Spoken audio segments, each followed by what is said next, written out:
Shanghai की सड़कों पर चाइनीज टैंक और तोप नजर आए हैं।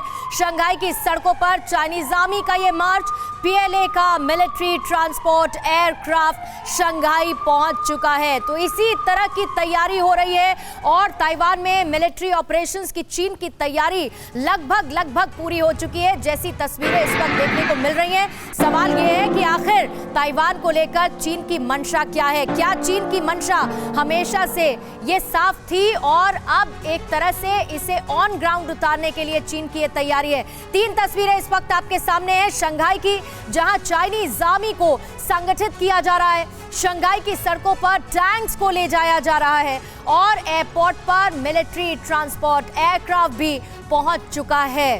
तो ये शंघाई की तस्वीरें हैं जो बता रही हैं कि चीन आखिर क्या करने की तैयारी में है और ताइवान पर किसी भी वक्त हमला कर सकता है चीन। आशीष भी हमारे साथ लगातार जुड़े हुए हैं। आशीष, एज एडिटोरियल डिफेंस जरा ये समझाइए, ये तो हमेशा से बहुत साफ था कि चीन की मंशा क्या है ताइवान को लेकर और ताइवान इसे लेकर हमेशा रिटेलिएट भी करता रहा है, लेकिन चीन की तरफ से इसी समय का चुनाव क्यों किया गया?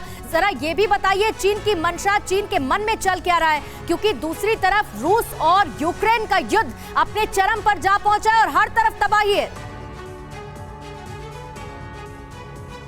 2 वजह। सबसे पहले तो ये अगर आप पूरा एम्बियंस देखें ग्लोबल स्टेज पे, तो ये रशिया और चीन एक साथ में आ गए हैं यूक्रेन के पॉइंट ऑफ व्यू, और इसीलिए जब चीन अगर ताइवान या फिर किसी और कंट्री के खिलाफ जाएगा तो फिर रशिया भी डिफ़ॉल्ट तरीके से उसे चीन को सपोर्ट करना होगा और ये प्रेडिक्टेड लाइंस पे होगा। दूसरी वजह यह है कि जो चीन ने बहुत सारे फ्रंट पिछले कई सालों से बहुत सारे कंट्रीज़ के साथ में खोल के रखे हैं।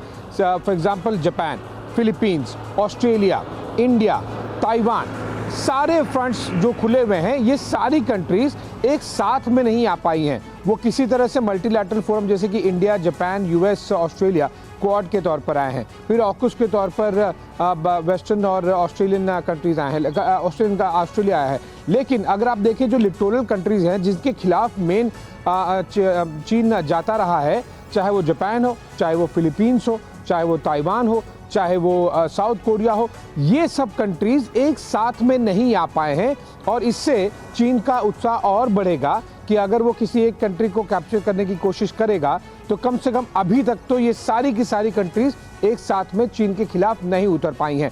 सबसे बड़ी पॉइंट्स में से एक जो हमें देखना होगा कि अगर चीन किसी भी एक कंट्री के खिलाफ जाएगा तो बाकी फ्रंट्स जो खुले हुए हैं, जैसे LAC हो इंडिया चाइना के बीच में, जापान हो, साउथ कोरिया हो, फिलीपींस हो, क्या ये भी चीन को दबाने की एक साथ में कोशिश करेंगे अगर वो इनमें से किसी भी एक देश के खिलाफ जाए तो? फिक्र आपकी, सोमवार से शुक्रवार रात 9 बजे सिर्फ TV9 भारतवर्ष पर।